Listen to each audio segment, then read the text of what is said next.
Hi guys! Welcome back to another video. So for this video, itatry natin itong portable e-file na pinadala ng Melody Susie. So dito makikita nyo yung kanyang manual. So andito lahat ng troubleshooting kung kailangan nyo. And then andito na rin yung kanyang pinaka-pen. So itong pen, andito na lahat guys. You don't need any cord para gamitin to. It's portable. And then as you can see, andito yung kanyang charging USB. Type-C USB siya. And then ito yung kanyang power button. And then yung negative and then positive, kanyang speed. And then ito yung mga bits na kasama. So I like that may kasama na siyang sanding band at saka baby mandrel na kasama. So, ayan siya. So, ngayon lang nila ako pinadala ng ganito. Bago nila ako pinadala nito, guys, nakabili na ako ng sarili ko. Also from Melody Susie. Pero, I like na may kasama siyang baby mandrel. Very demure. And then, for removal and debulking, meron siyang kasamang ceramic bit. And then, Type-C USB cord. And then, ito yung kanyang warranty information. So, andito lahat kung gusto niya ng, ilagay ng warranty yung inyong unit. And then, dito naman is yung aking natural nails. As you can see, meron na siyang 4 weeks nail growth. So, ayan siya sa ilalim. Natural nails ko to guys. Naka-gel polish overlay lang ako. And as you can see, wala na siyang structure kasi mahaba na siya. And then, nawawala na yung shaping niya. So, let's go ahead and remove my gel polish overlay using the ceramic bit na kasama sa kit. So, turn on ko lang siya. So, for this one, guys, since it's natural nails ko siya, as you can see, makikita nyo dito sa screen, meron siyang screen, guys, ha. Kahit na portable siya, may screen siyang kasama. So, makikita nyo kung naka-reverse kayo or naka-forward, and then kung ilang RPM kung kailangan nyo. So, ayan siya. Since natural nails ko to, medyo bababaan ko lang yung speed na gagamitin ko for this removal. So, hanggang 30,000 RPM nga pala itong e-file na pinadala nila sa akin, which is really powerful. So, ayan, tatry ko na siyang tanggalin using my ceramic bit.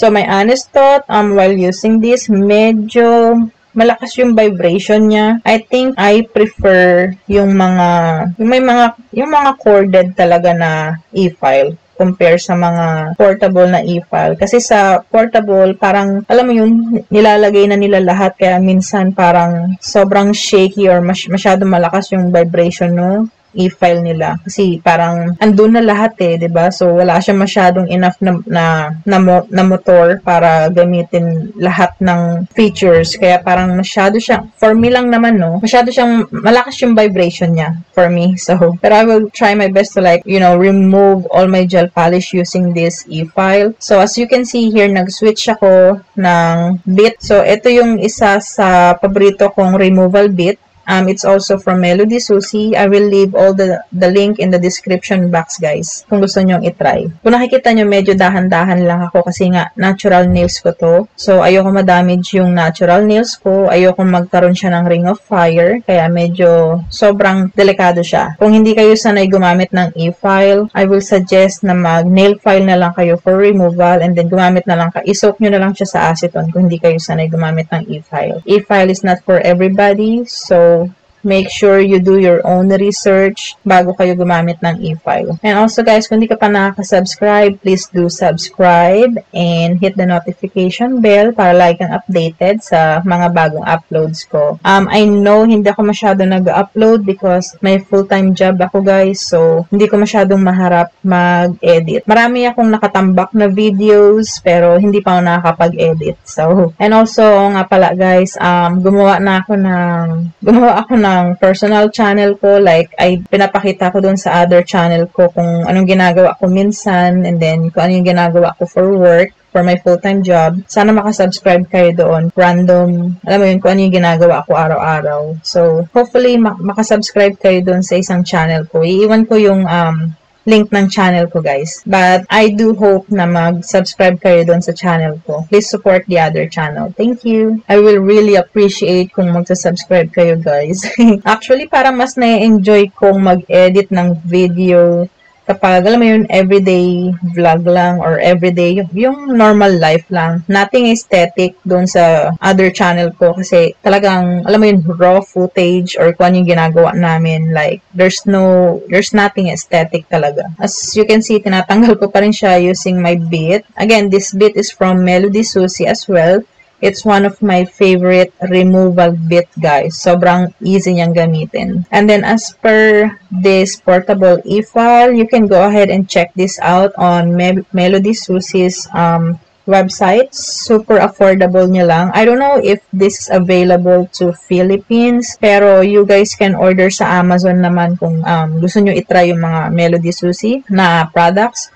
Also, you can use Nailcoholics 12 para sa, para makasave kayo ng money pag nag-check out kayo sa website ng Melody Susie. So, yung Nailcoholics 12 na promo code is only available for Melody Susie website, okay? It's not available for Amazon. So, after nito guys, gagamit lang ako ng, ipapush back ko lang yung cuticle ko, tapos gagamit ako ng sanding band na kasama dito sa kit na pinadala nila. And then, yun na yun. Next video na gagawin ko is about overlay ng polygel. So, meron akong kit ng polygel na i-review. It's from Gaoy. I don't know if it's Gaoy or Goy. I don't know kung paano siya i-pronounce. Pero, yeah. So, i-upload ko yun next. Kaya, for this video, eto lang, removal lang siya. I think yun na lang yung gagawin ko for now. Like, alam mo yun, by parts yung pag-upload ko para hindi siya sobrang mahaba. Kasi alam ko, there's people na naboboard kapag sobrang haba ng video. So,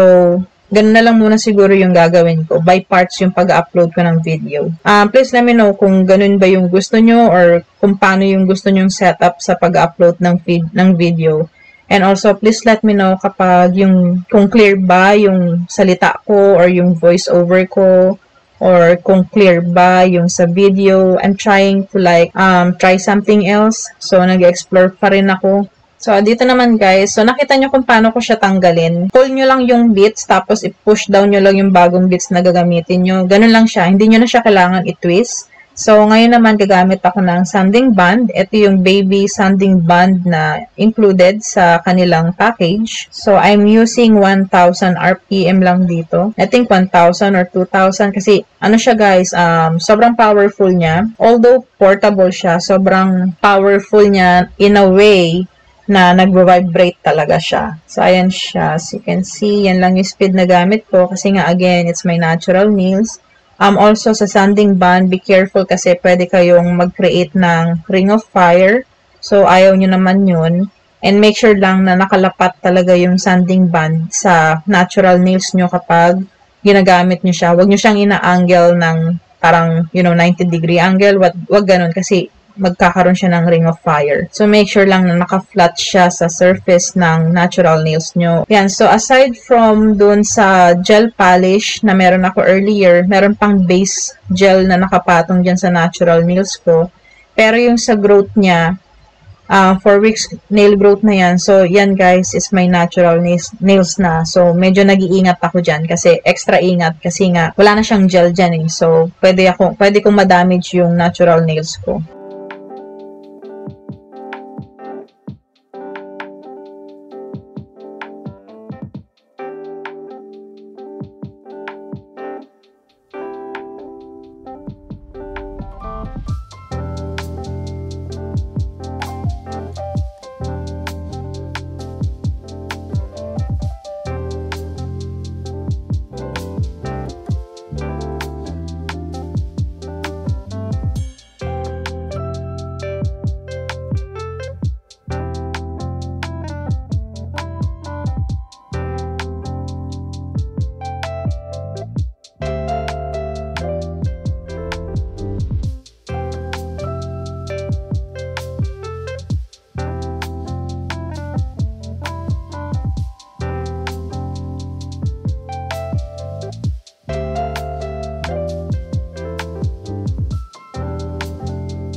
And then, there you go guys. So, ito na yung kanyang finished product. As you can see, okay naman siya. Kung gusto nyo i-try to guys, again, iiwan ko yung link sa description box. So, kompleto na siya ng mga kailangan ninyo. Lahat ng importanteng bits is nandito na. Also, please make sure to check out yung kanilang website sa Melody Susie website. Marami pa silang iba't ibang klaseng products doon. And also, you can use my promo code Nailcoholics12 para makasave kayo ng pera. Again, Nailcoholics12 is only for Melody Susie website, okay? Not for Amazon. So, yun lang guys. Again, please make sure to subscribe and hit the notification bell. And thank you so much for watching. Hope to see you again guys. Bye!